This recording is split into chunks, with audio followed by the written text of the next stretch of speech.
Most beginners are not actually training. They're performing a high-stakes drama for a digital audience, while their cardiovascular systems are screaming for mercy. In the vibrant local running circles, the pressure to post a perfect pace on social media has turned a healthy pursuit into a dangerous speed trap. We often see comments from the community like, "If it is not fast, why even post it?" Or, "Look at that pace, you are barely moving," which pushes newcomers to sprint before they can even breathe properly. This obsession with the aesthetic of speed over the logic of biology is exactly what professional athletes identify as the ultimate naivety. You might be wondering why that first kilometer feels like a lung-burning failure rather than a breakthrough. It is because you have prioritized a social media caption over your own heart rate. Let us look closer at how this rush to impress is actually a shortcut to injury. We need to dismantle this obsession together and realize that running too fast too soon is the quickest way to ensure you never run again. When we analyze the biomechanics, this forced velocity isn't just exhausting, it is a total misalignment of your body's current capabilities versus your ego's expectations. Now that we have addressed the urge to sprint before you can crawl, let us step into the most debated topic in every running forum: the gear on your feet. You have probably seen the heated discussions online, where one netizen claims that if a shoe does not feel like a marshmallow, it is trash, while another writes, "I bought the thickest soles available because I thought they would act like a bulletproof vest for my knees." This is the great cushion illusion, and it is a trap that almost every beginner falls into. We often equate softness with safety, but in the biomechanical lab, the reality is far more complex. Imagine you are trying to run across a bed of sponges. Sure, it feels nice for the first 10 seconds, but your ankles are working overtime just to keep you upright. When you choose a shoe based solely on that plush feeling, without considering your gait, you are essentially building a house on a foundation of jelly. Let us look at this from the perspective of the shoe itself. Deep within the midsole, the foam cells are screaming. If you are an overpronator wearing a neutral, ultra-soft shoe, every foot strike is a structural catastrophe. Instead of a vertical compression, the material is being sheared sideways. The internal fibers are being pulled in directions they were never engineered to withstand. From the shoe's point of view, it is a slow-motion demolition. The foam collapses unevenly, the support structures buckle, and within a few weeks, that expensive footwear is effectively dead, even if the outsole looks brand new. You are not just wearing the shoe out, you are fighting its very geometry. This mismatch between your body's mechanics and the shoe's purpose is why so many runners complain of mystery pains. We need to stop asking if a shoe is soft and start asking if it is right for our specific strike and terrain. Because at the end of the day, the wrong shoe is not just a bad purchase, it is a biomechanical ticking time bomb. Now, let's move our focus to a mistake so common yet so destructive that it's often referred to in our biomechanics lab as the silent career ender: overstriding. You might think that taking the longest steps possible is the fastest way to reach the finish line, but the data on our screens tells a much darker story. When your foot lands too far in front of your body's center of gravity, you aren't actually running faster. You are effectively slamming on the brakes with every single stride. We see it clearly on the force plates, a massive, jagged spike in ground reaction force that travels directly from the pavement, through your heel, and straight into your knee joint. One orthopedic surgeon we consulted described the results as seeing shattered joints in patients who haven't even hit their 30s. It isn't a sudden break, but a slow-motion demolition of the cartilage. It's quite a hot topic online, too. I recently saw a comment from a frustrated runner that resonated with thousands. "I always thought my long, soaring strides made me look like a pro, but my physical therapist told me I was essentially kicking a wall 3,000 times an hour." That's a brutal way to put it, but it's scientifically accurate. From an evolutionary perspective, this is a tragic loss of instinct. Humans are naturally the ultimate endurance machines, evolved to glide across the terrain with efficiency. Yet, we are the only species that seems to have forgotten how to move. We've traded our natural, spring-like biomechanics for this artificial, reaching motion that defies our own anatomy. We are literally fighting against millions of years of biological engineering. So let's take a second to reflect on your own form. Are you landing softly under your hips, or are you punishing your knees with every mile? The disconnect between our evolutionary design and our modern technique is exactly where the injury cycle begins. Now, let's pivot from the mechanics of your stride to the internal engine that powers every single movement, your respiratory system. Have you ever noticed that the harder you try, the more you seem to forget how to breathe? It sounds ridiculous, but breath holding or shallow chest breathing is one of the most common silent killers in a beginner's routine. In our lab analysis, this looks like a total system overload.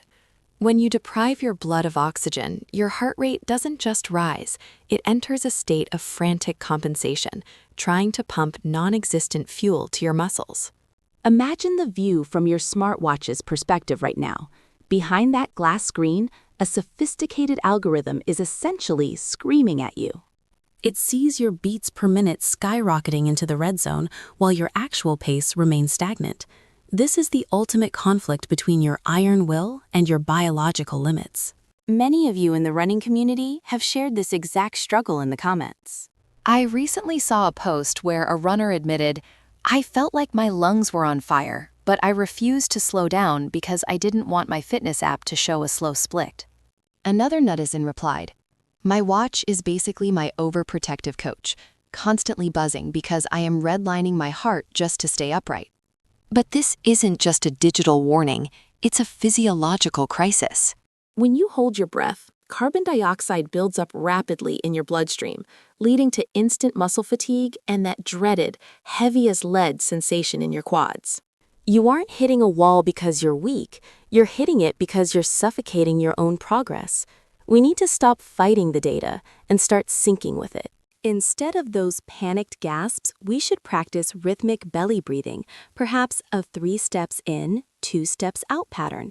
This ensures a steady flow of oxygenated blood. Let's dive deeper into why mastering this internal control is the only way to silence those overload alerts and actually enjoy the run.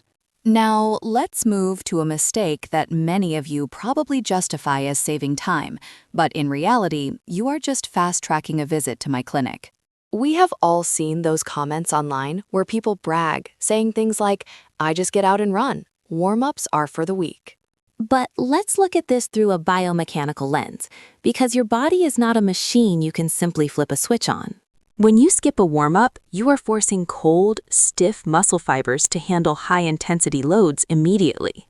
Think of your muscles like a frozen rubber band. If you pull it suddenly, it doesn't stretch. It develops microfractures. Without that gradual increase in blood flow and the secretion of synovial fluid to lubricate your joints, you are essentially grinding your gears dry. This lack of patience leads to a buildup of microtrauma that you might not feel today or tomorrow.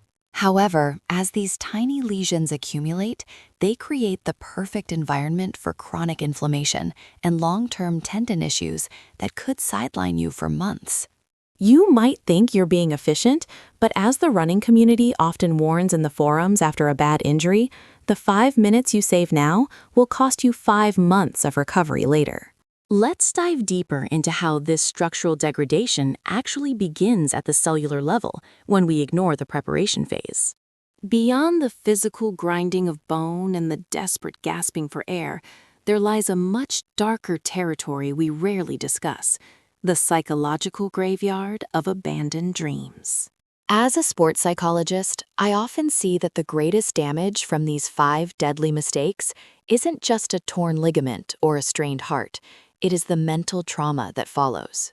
When you ignore the fundamentals, such as a proper warm-up or the correct gait, you are essentially building a foundation of fear. We should really look back at the countless beginners who started with fire in their souls but ended up quitting permanently because of a preventable injury.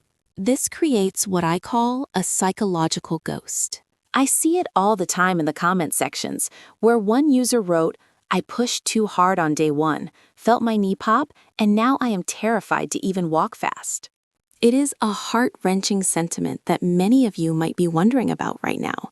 Is the temporary thrill of speed worth a lifetime of regret? This isn't just about a missed workout. It's about the loss of an identity. Once the brain associates running with intense pain and failure, that mental barrier becomes almost impossible to break, turning a healthy habit into a source of deep-seated anxiety. Now that we have dissected the biomechanical data in the lab, let's bring all these pieces together into a clear roadmap for your future miles. We have identified the 5 deadly traps that derail so many journeys: the ego-driven speed, the improper footwear that ignores your unique gait, the destructive impact of overstriding, the physiological stress of holding your breath, and the systematic failure of skipping a warm-up. You have probably seen the heated discussions in running forums lately, with many netizens lamenting, "I thought I was just getting old because my knees hurt, but it turns out I was just fighting my own anatomy."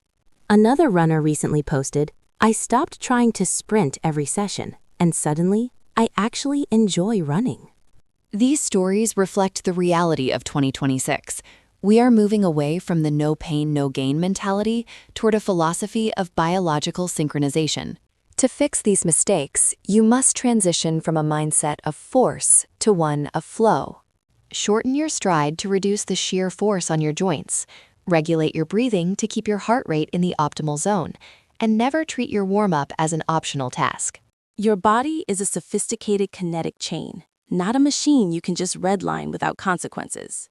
As we look ahead, remember that the most successful runners are those who listen to the subtle whispers of their nervous system before they become screams of injury.